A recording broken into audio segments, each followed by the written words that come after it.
I think you have to give something back to your community that will allow people in the future a better education, a better opportunity, a better start in life. Walter Scott grew up in the American heartland during some of the hardest years of this century.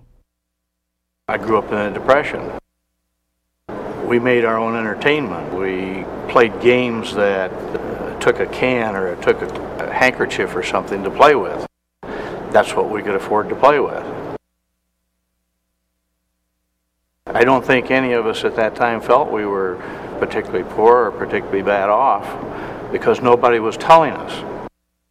To save for college, Walter started working young as a gopher for Peter Kiewit Sons, an Omaha construction firm. He cut stakes, carried water, did what anyone asked him to do. A few years later, degree in hand, Walter returned to the company. Today he is CEO, having carried on the hard work and good works of his predecessors. Wherever we are today as a society is built upon the past experiences of people and what they did to create a better world in which to live. Walter Scott has worked in many ways to make his hometown a better place to live.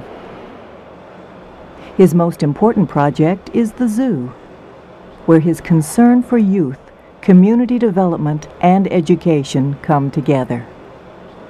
The zoo was nothing 30 years ago. I mean, it was about 3 cages, and a couple of animals.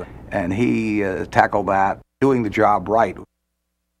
Whatever you give goes a lot further and lasts a lot longer if you can teach or help a young person to be a good citizen. He does dozens of things, never looks for credit for them. That's just the kind of fellow he is. Sometimes I think he's got a special clock that has more than 24 hours on it. Give something back to your community. Don't be a taker, be a giver. I felt that the world had enough takers already.